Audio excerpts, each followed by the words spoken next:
Và giờ đây xin mời cộng đoàn sẽ cùng với chúng con gặp gỡ những vị khách mời đầu tiên sẽ trở về tham gia biểu diễn trên sân khấu của Giáo họ Thánh Gia buổi tối ngày hôm nay. Xin được hân hoan chào đón sự hiện diện của những người trẻ trở về từ giáo xứ Đền Thánh, Thánh Du Xe Sa Châu với tiết mục Mashup tiếng chuông ngân vang. Xin mời.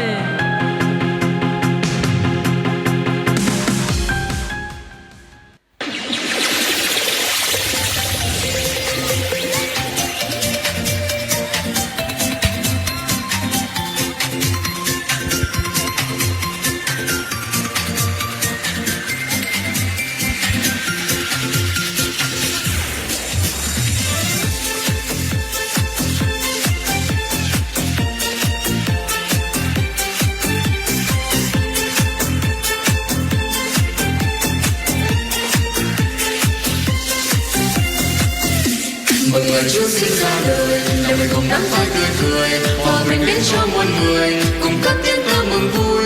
Mừng ngày Giáng sinh an hòa, mừng hạnh phúc cho muôn nhà, từ thành phố hay đồng quê, đôi con tiếng hát ca vang lên.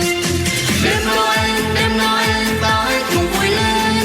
Đêm Noel, đêm ta xin ơn trên ban hòa bình cho trần gian. Đêm Noel, chuông vang lên, chuông giáo lửa vang lên. Đêm Noel, ta hãy chúc nhau vô vui. Mừng ngày Chúa sinh ra đời, nhà mình cùng nắm tay tươi cười, hòa bình đến cho muôn người, cùng ca tiếng ca mừng vui. Mừng ngày Giáng sinh an hòa, mừng hạnh phúc cho muôn nhà, từ thành phố hay đồng quê, qua đây với tiếng hát ca vang lên. Đêm Noel, ta hãy cùng vui lên. Đêm Noel, đêm ta xin ơn trên ban hòa bình cho trần gian. Đêm Noel, chuông vang lên, chuông giáo lửa vang lên. Đêm Noel, ta hãy chúc nhau vô người.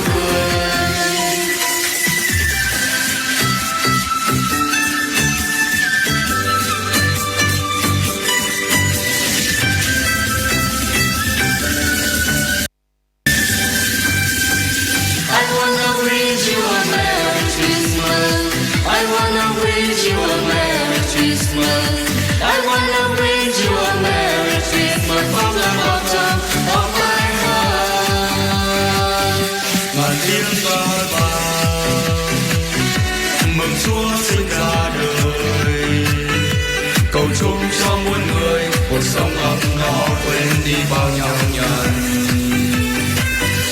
cùng nắm tay hát vang ngày Giáng sinh an lành, cầu chúc cho muôn người hạnh phúc với nhau trong hương bay ngọt ngào.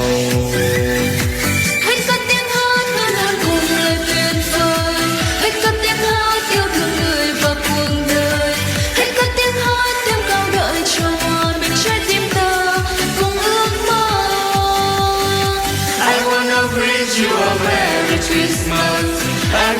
wish you a Merry Christmas. I wanna wish you a Merry Christmas from the bottom of my heart. Hãy cất tiếng hát hân hoan cùng lời tuyệt vời. Hãy cất tiếng hát yêu thương người và cuộc đời. Hãy cất tiếng hát thêm bao lời chờ hòa bình trái tim ta cùng ước mơ. I wanna wish you a Merry Christmas. I wanna wish you a Merry Christmas. I wanna wish you a Merry Christmas from the bottom.